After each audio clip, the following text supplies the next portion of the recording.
What is going on, everybody? We are recording our first podcast with my sister, Nicole.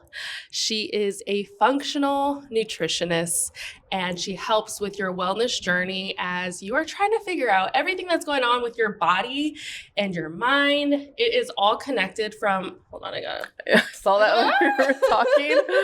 I was like, does she feel it or not? I'll just leave it. I had something in my hair. Thank you guys for listening, who are listening on Apple and Spotify and whatever platform you're listening to this on, podcast platform. I'm a little under the weather, so I'm fighting through it, but I have my sister here who can explain all the things that go on in our bodies and how they are functioning based off of our lifestyle.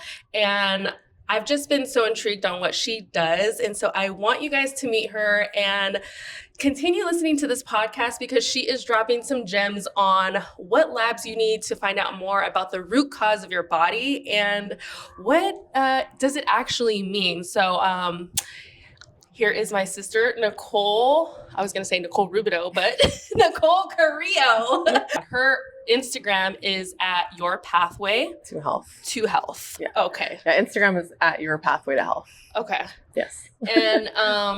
And so you can find her there, connect with her there. For the listeners, introduce yourself to them because a lot of them are new to your business, your journey, or they're listening for the first time.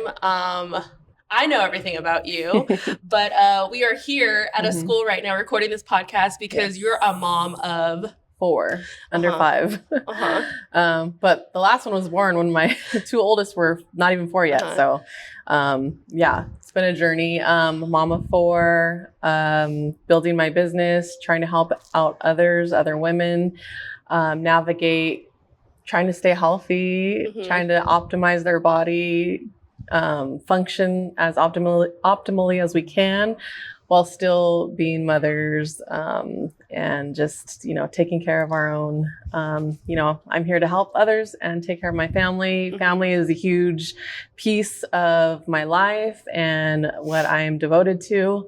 So I always want to make sure I'm setting that example to my kids by helping others and showing them our path, So that's what brings me to functional nutrition.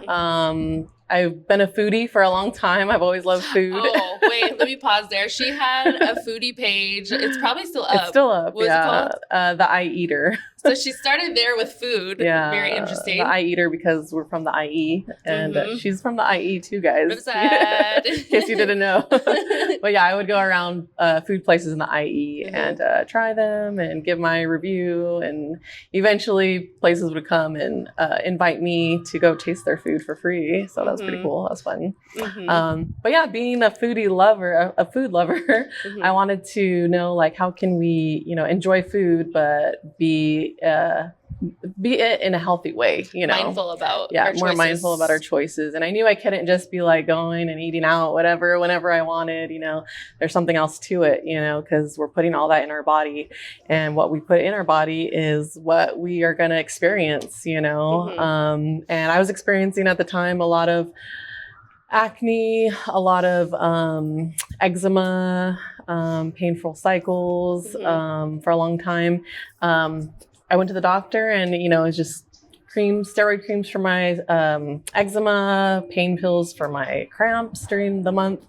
And, it never really helped. Eventually I found a nutritionist on Instagram and I signed up for her program, and all I did was change the way I eat, add these few herbal teas to my diet. And my next cycle was completely pain-free. Wow. It was crazy. I was actually shocked. Don't even know that story. Yeah. I literally, I found this girl on Instagram and she was the hormone. She's still there. She's still amazing. Yeah. You should follow her. What's it? Hormone. We'll find put it right here. Then we'll put her. But she changed my life.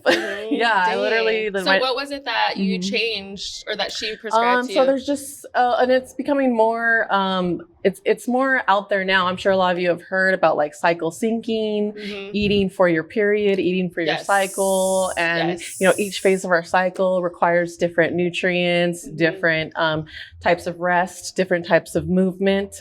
Because I will say, like, I'm on my period right now. This is day 3. And I used to, like, not really pay attention to my cycle and like how I'm training. But now I realize that you could get injured, and I have gotten injured, and even before your period starts, like where your body needs more rest, or it is just, you can't overwork it.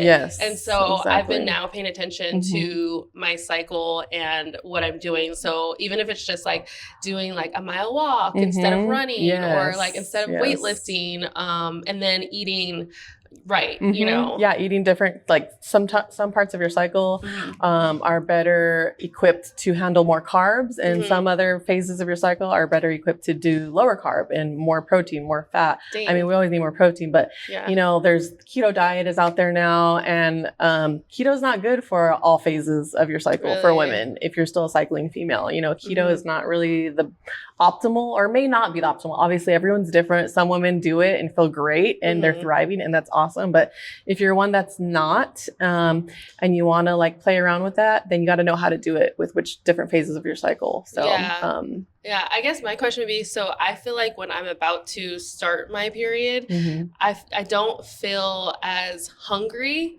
And so I feel like salads and bone broth, like I literally, not because I'm sick, well, a little bit more, but even like last week I was just like, I just feel like bone broth. Like I don't feel like I have an appetite. So I don't know. I don't really know why that is. And our hormones fluctuate, you know, our gut I don't want changes. a big meal. And that's fine. That's where it comes to your own intuition with your body, listening to your body. And if you feel like, you know, your appetite is a little bit decreased, like that's fine. Just go with it. You know, you don't have to force yourself. You know, you don't have to, you know, you force yourself to eat if you don't feel like it. But you do need to make sure that you are hitting those protein goals at least, because I mean, our whole body is made out of protein. Our nails, our hair, everything in our body is made out of protein. And so you want to make sure you're always eating protein. But that can come in different forms. Bone broth, you know. Bone broth is so like I will say, working out and being active, a lot of us, and I have tried, but protein powders, where, you know, this was the problem before, where I was just like super gassy, super like, what is going on in my gut? Like this doesn't feel normal. But protein powders is another form of, you know, where you get your protein. But how do you know what protein you need and how much of it? Because you just said as long as you're getting your protein in. But how do you know how do women know what protein their body needs or how much? Well, generally, the general rule of thumb is you want to aim for 20 to 30 grams. A lot of people will say 30 grams per meal. I like to like between 20 and 30 to get it. Definitely not getting 30 grams per meal. That's why, and it's all about flexibility. You know, it's not like hard this. So I say 20 to 30 grams per meal is what you want to get. But you know, the protein requirements these days, what's put out there by I'm blanking out right now. The CDC? No, the nutrition. Is there the governing bodies of nutrition out there? And the requirement is, I believe, 0.8 grams per kilogram. But we actually want to go a little bit higher than that. And it differs for women, cycling women, postmenopausal women, and much older women. You know, like once you get past your 60s, 70s, 80s, you know, older people in that age, they need to consume even more because they're becoming, they need to protect their muscle more. They need to protect their bones more. They're prone to falls and injuries. Athletes obviously need a little bit more. If you're less active, you know, you're not going to need quite as much. But my general rule of thumb is 1.2 grams per kilogram. And so, you know, there's a whole little equation you could do to figure that out. But, you know, is there a calculator? If you just go online and Google like ideal 1.2 grams per kilogram protein for my body or something like. So you have like, it'll calculate it by your weight. By your weight, yeah. So you want to convert your weight in pounds to kilograms, and then you want to make sure you're having 1.2 grams of protein per kilogram of body weight. Okay, now going back to actually like what type of protein is the best for us, because there's different types. How would we know? I always like to encourage whole food protein.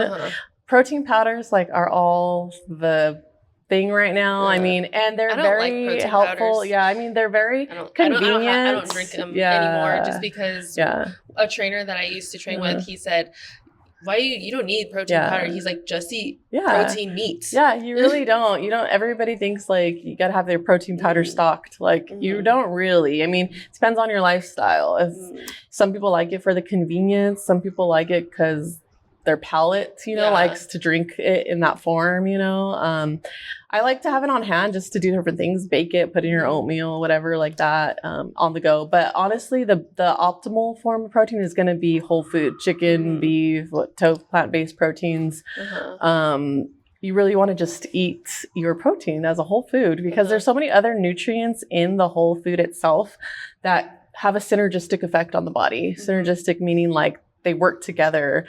And so there's just all these nutrients that once they come together, they create an effect within your body that's even more optimal and more beneficial for your body than just the protein powder itself, and sometimes, the research isn't out there. Sometimes we don't even know why or how, but we know that the whole food is always going to be better, because there's just so many things in it that we know a lot, but there's even more that we don't even know about, That's why the food is there. That's why it's built the way it's built, or not built, obviously nature. That's why it's there, and that's why I always encourage, of course, I'm not against protein powders, but I encourage people to start with the whole food first. Yeah.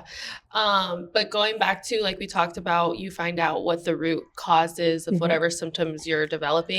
How do we get to the root cause, or not root cause, but like the root solution of what proteins are best for us? Like the test, like I've taken tests with her, but I kind of want you guys to hear her, explanation of like finding out based off of. Yeah, well, there's not a test that will tell us which protein source is the best for your body necessarily, but there's different clues we could pull out from different tests that will give us a better ideas of what we need to do to get to a better place. So I've had a client recently who she was having plant-based protein powder. She had always had plant-based protein powders. She had a lot of bloating, a lot of gas, digestive issues. We started working together and working on her gut health. There were some certain things that came up on her stool test. It's called a GI map. One of the tests that I always run on nearly every client. So we got those results back. We worked on a few things that we saw in that test. Slowly her bloating went away, her gas went away. But it was still getting triggered by her protein powder, she realized. And so I said, well, why are you even having plant-based protein powders? She wasn't vegan or vegetarian. She's like, no, that's just what I've always had. I was like, well, let's try animal one. So we did. And, there's two different brands we tried, and then we had to move on to the second one, and that was the one for her. So sometimes it just comes down to trial and error. But of course, at first we had to see what was going on in her gut because the different microbes in our gut break down our food differently, and they respond to different types of food, different types of nutrients, different types of fibers. And so in the end, we found out that she does better with the animal-based protein, the brand we ended up with. And and if we would have never worked together like that, she would have never known. Yeah. So it was like the gut test that really had a major decision on which protein to choose. Yeah. Down the line eventually. Yeah. Because we had to work through some things on that test. And then, her with the gas and bloating, that comes from your gut not being able to digest certain plant fibers optimally. Yeah. And there's ways we can work on that and it'll improve. But, some people's bodies just can't handle that much anyways, especially the plant-based protein powders it's really concentrated. It's concentrated form. One of the ones she was taking was a pea-based protein powder, pea protein, which is excellent, very nutritious, very good source of protein. But it was super high concentration of that pea-based protein powder. Does that mean it's just strong concentrated? Is it like a strong?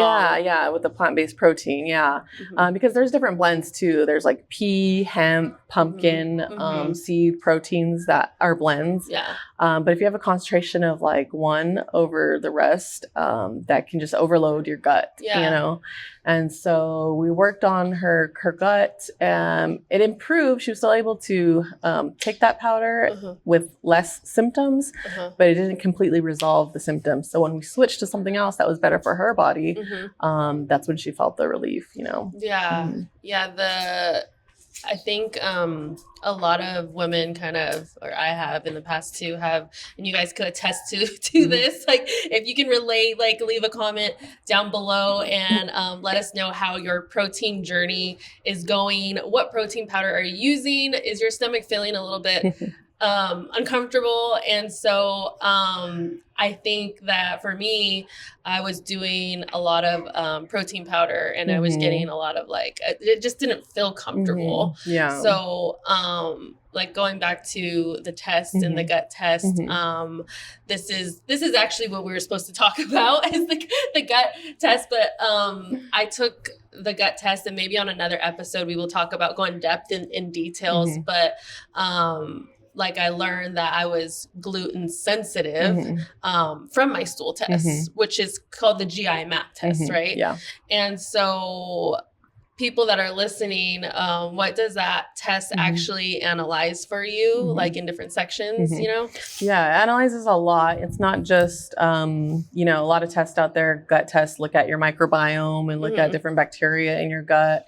But this test is pretty comprehensive, where it also looks at your digestion. And so, you know, gut health, when people talk about gut health, it's not just like what's happening in one part. Our gut health starts in our mouth when we chew and start to break down our food, goes all the way down. That is one thing I actually learned from her, is that, like, I'm a on the go eater. So I'm like eating in my car. I'm like working or talking while eating. And it's like, actually, if you realize, like, when you're eating and how it has an effect on your stomach, if you're like eating fast, you get more gas, or you're more uncomfortable. Yeah, and you're not optimizing your nutrients.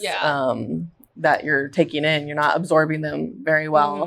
And actually, let me clarify something. I said it starts in your mouth, but it actually starts with your eyes and your nose and your mind. Yes, because when you see your food, smell your food, that activates your body to produce the enzymes necessary to break down your food. So that's why, like, mindful meal time is like such a game changer for some people. That's why you're such a good eater.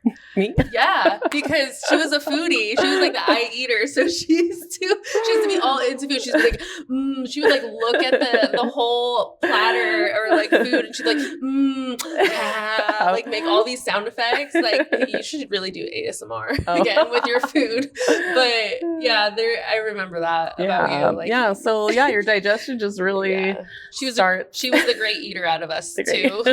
She can eat. Yep. So your digestion starts, you know, with what you're seeing, what you're smelling. Then it goes into your mouth, you chew it, enzymes are produced, swallow it, goes down into your gut. More enzymes and acid further break it down. That's a whole nother topic. Your stomach acid. A lot of people think I did that acid test. Remember? Oh, did you do it? It was like, I did. Oh, yeah. I actually have it on. I did a whole vlog of my GI map test that I actually have to post, and I did the. What is it? Inhibitor? And who's calling? Boo? Oh, mom. Oh, the babysitter's calling. AKA mom. Ask her how her gut's feeling today this morning. Okay. All right, bye. Hi. Where was I? Oh yeah, the stomach acid test. Yeah, because people think they don't have enough stomach acid. Oh no, people think they have too much stomach acid. Sometimes you don't have enough. Why did we think that was a problem for me? I forgot. Well, you had suffered from that before, right? The stomach acid and reflux and all that. Acid reflux. Yes. Acid so reflux. People think they need to take these pills to reduce the stomach acid. Yes, I was taking PPIs. PPIs, which is omeprazole, and there's another one. Yeah, that could be very detrimental to your gut health. The omeprazole kills your gut. Well, when you take it long term. But I was taking it in college. Yeah, it could damage like your microbiome. It could, reduce your stomach acid overall. But we need that stomach acid. We need that to protect our bodies from pathogens that are in our food when we eat it. We need it to break down protein. Our stomach acid is what breaks down the protein that we eat. So if acid is the problem for someone, heartburn, why would they prescribe what is it called? PPI. PPI. Yeah. Well, because that blocks the acid. Oh, okay. So it blocks acid the acid, production, but long term, acid production. Yeah. It's not beneficial for your gut. No. So what's an alternative to someone who's taking? Well, if you're having issues with acid reflux, there's other sources of what's causing the acid reflux. Sometimes it's called an esophageal sphincter. It's like a little muscle, and it opens and closes. And sometimes just that is the issue. That's why you have stomach acid coming up. It's not that your body's producing too much stomach acid. It's just that sphincter is letting it come back up. And that can be caused by stress. Ooh, yes. Actually, so I had the worst acid reflux when I was in college and trying to figure out my career and trying to live in LA and just live this lifestyle that was just very hard to keep up with because I wanted to be successful. And so I had a lot of stress, and then school itself already stressed me out. I hated school.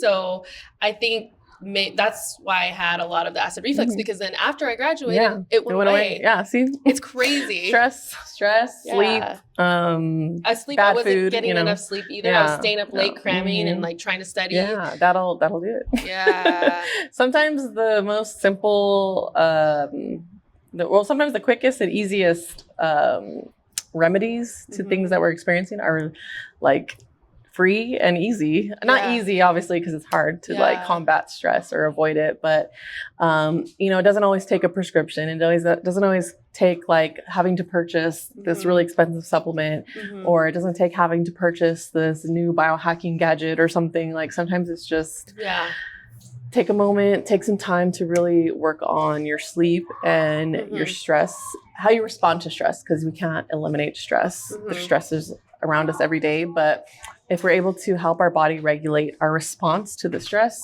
it's going to really go a long way. Is there a way to, I don't know if you know this or not, but is there a way to test out your stress level with?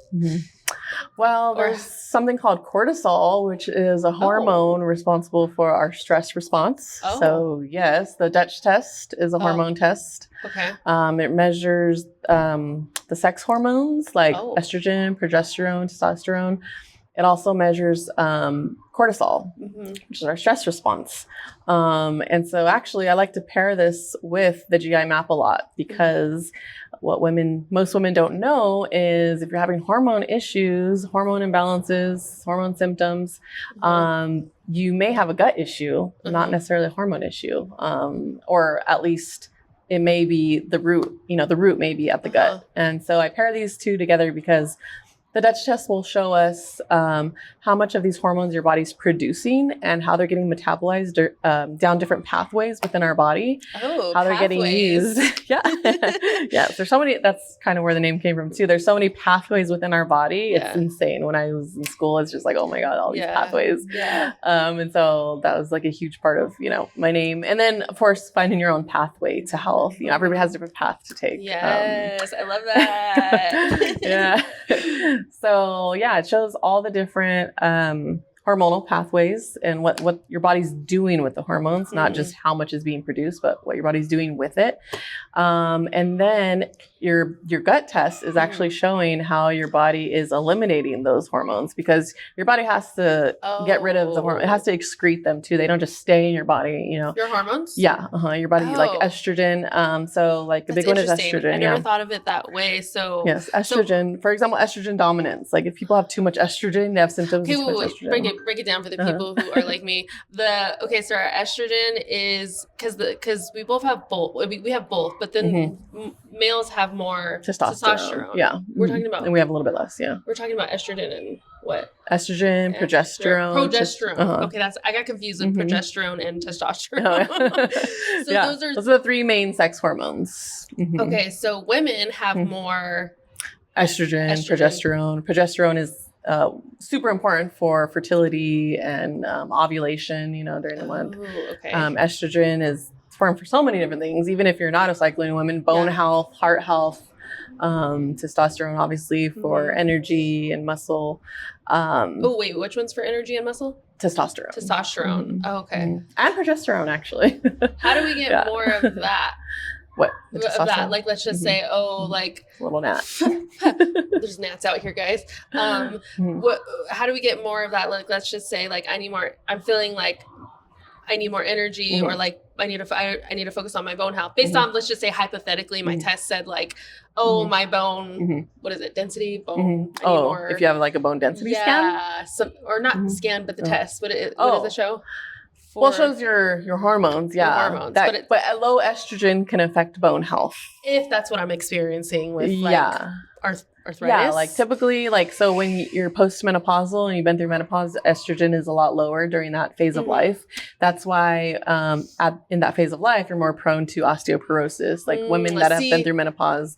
Yeah, I want to avoid that because I didn't drink a lot of milk growing up. So I feel like, well, not that might be the case, but like moving into, your 40s, your 50s, your 60s, like to prevent, falls. Yeah. And actually even more, I mean, estrogen is just one piece of that puzzle, but also just continuing to move really is even bigger piece of the puzzle. There's more gnats. I can't even see them because I can't smell. Really, like that resistance training, and you don't have to go to the gym and be like pumping iron, as long as you're doing like body weight resistance training. Yeah, you don't have to. It's not for everybody. So as long as you're doing some form of resistance bands, different things. I love resistance training. That's really gonna help strengthen your muscles and support your bone health at the same time, and your joints. Yeah. Dang, I have so many questions. We can go into like so many things. Of what else? So we were talking about the pathway. Okay, let's look at the pathway. Let's circle back into that. And then we'll close out estrogen. For example, your ovaries produce it. It gets produced. It does what it needs to do within the body, and then the liver, it gets detoxed in the liver. It goes through detoxification within your liver, and then the liver sends it to your gut to be excreted and eliminated. What's left over. That's how we get rid of like that hormone. Like not all of it, but not like some of it. That's how you lack some of like a hormone sometimes by how you digest the foods you eat and what you digest, or no? Am I thinking of that wrong? I'm thinking of it like what you eat affects your hormones, or no? Yes, it does. Yeah, because so that becomes to like nutrients that support hormone production, hormone health, and But when you say we excrete our hormones, that's something that I did not know. And so kind of like your body needs to detox toxins and different things that where we get exposed to, they go through our liver. Our liver is our detoxing organ. So it kind of binds up all like the bad stuff and sends it to our digestive system to get excreted out. That's why like binders, like when people want to get rid of like heavy metals in their body, and there's these supplements called binders. There's a juice at Creation that is for heavy metals. I forget what's in it. They help bind those heavy metals so that they don't get absorbed through the body. Like usually charcoal is one of a binder. There's another type of like, what is it, bentonite clay or something? I forgot what it's called, but charcoal is the most popular like binder that you're going to see in a lot of formulas. And it just chemically, the way they're shaped, they bind to toxins or metals. They bind and hold on to them so that these metals don't get absorbed into the body and go other places. So when they grab onto these metals, then they hold on to them all the way to your digestive system and until you poop them out.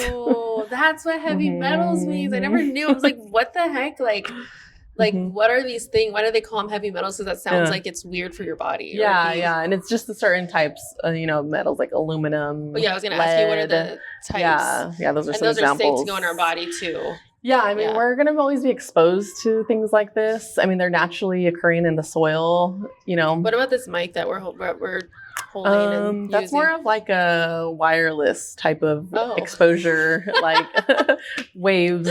Yeah. Okay. So Wi-Fi waves and things like that. Do those I don't know if that's the right terminology, but yes, all the electronics, like wearable devices. I mean, they can Like be my so Whoop band. helpful and beneficial to us, you know.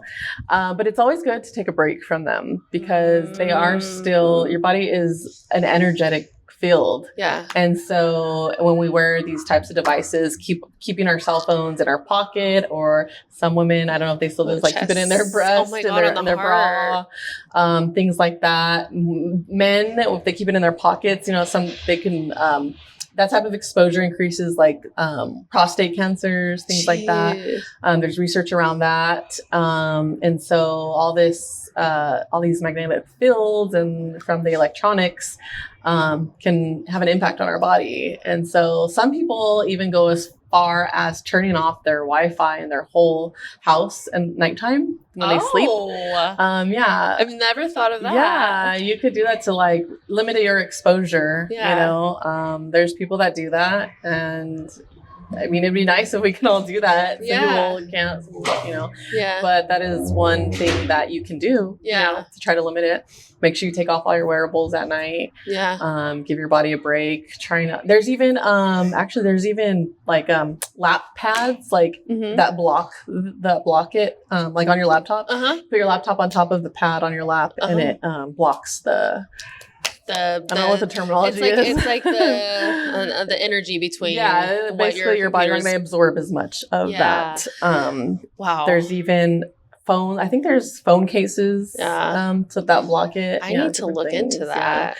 Yeah, I know about a little bit about it. It's not like my area of expertise necessarily, but there's a lot going around about that, and that's really cool. Well, I think this is a good stopping point.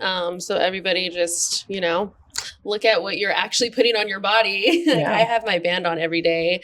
I like the Wi-Fi thing you mentioned. But you know, this episode was all about kind of just doing our first episode and kind of getting a feel of what my sister does and these tests that actually have made a great impact on a lot of people you've helped, clients that you've helped already.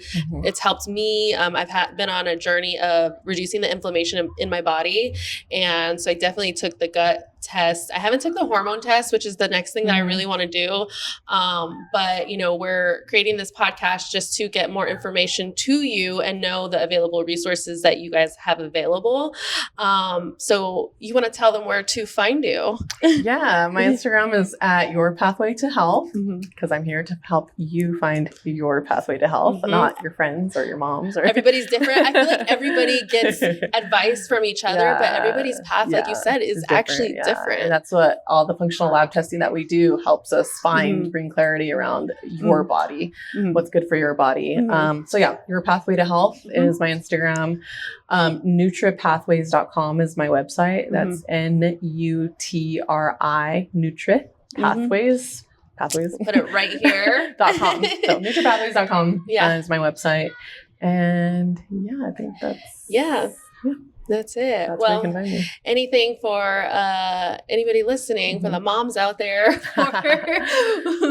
Well, that's a journey. Honestly, I'm always giving myself the advice that I tell my clients. Like I'm always following, I'm living it there with you, basically. You know, I know it's a struggle. I know it's hard. You know, sleep is hard to get when you have little ones, but there's things you could do to fuel your body and really try to feel your best. Yep. You know? Well, you've heard it from a mom, 4 kids under 4. Wait, 4 kids under 4, right? Under 5. Under 5. Nope. 4. Wait, under 5, because they're not 5 yet. They're not 5 yet. Yeah, and they're not under 4. They are 4. They are 4. So 4 and under. 4 and under. That's it. All right, guys. We will see you, and you can listen to us on Apple and Spotify and whatever podcast platform you listen to. We will be posting this on social media, so look out for these new podcast episodes. We are 2 sisters. My sister is the one with all the brains and the information to help me be healthy, and we will talk to you guys soon. Bye.